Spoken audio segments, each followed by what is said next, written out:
నమస్తే welcome to KK news నేను శ్రీదేవి ఈ సమయంలో ఎన్నికల ముందు కూటమి నేతలు హామీ ఇచ్చిన సూపర్ 6 పథకాలు అమలు విషయంలో ప్రస్తుత కూటమి ప్రభుత్వం ఆశించినంత దూకుడుగా అయితే లేదు. ఇక ఇటీవల నీతి ఆయోగ్ విడుదల చేసిన నివేదికను ఏపీ ముఖ్యమంత్రి నారా చంద్రబాబు నాయుడు ప్రజల ముందు పెట్టారు. రాష్ట్ర ఆర్థిక పరిస్థితి బాగాలేదని పథకాలు అమలు చేయడం సాధ్యం కాదని స్పష్టం చేశారు. దీంతో వైఎస్ఆర్సీపీ ఒక్కసారిగా జూలు విదిల్చింది. ఎన్నికల హామీలు అమలు చేయాలని పోరాటం మొదలుపెట్టింది. ఇందులో భాగంగా సోషల్ మీడియా పోరుకు రంగం సిద్ధం చేసింది. సోషల్ మీడియా వేదికగా పోస్ట్ మీది పోరాటం మాది అనే క్యాంపెయిన్ కు శ్రీకారం చుట్టింది.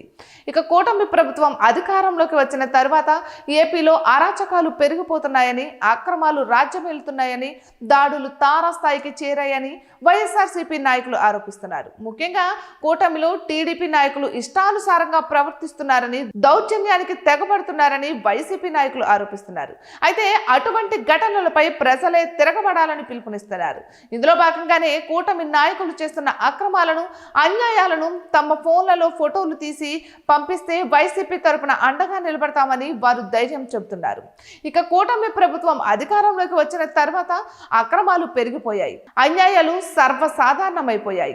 ఈ క్రమంలో ప్రజల నుంచి తిరుగుబాటు రావాలి, ప్రజలు ఇటువంటి వాటిని అడ్డుకోవాలి. ఇవన్నీ జరగాలంటే వారే రంగంలోకి దిగాలి.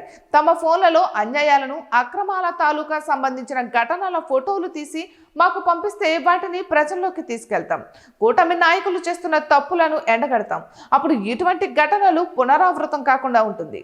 కూటమి నాయకులు ఎలాంటి తప్పులు చేస్తున్నారో ప్రజలకు అవగతం అవుతుంది అంటూ వైసీపీ నాయకులు అంటున్నారు. ఇక మరోవైపు టీడీపీ కూడా ఇటువంటి క్యాంపెయిన్ను ఎన్నికల ముందు చేసింది, ప్రస్తుతం కూడా కొనసాగిస్తోంది. చూడాలి మరి ఆ రెండు పార్టీల మధ్య ఈ సోషల్ మీడియా క్యాంపెయిన్ దేని వైపు దారితీస్తుందో. ఇటువంటి మరెన్నో వీడియోస్ కోసం కేకే న్యూస్ తెలుగు ఛానల్ని సబ్స్క్రైబ్ చేసుకోండి.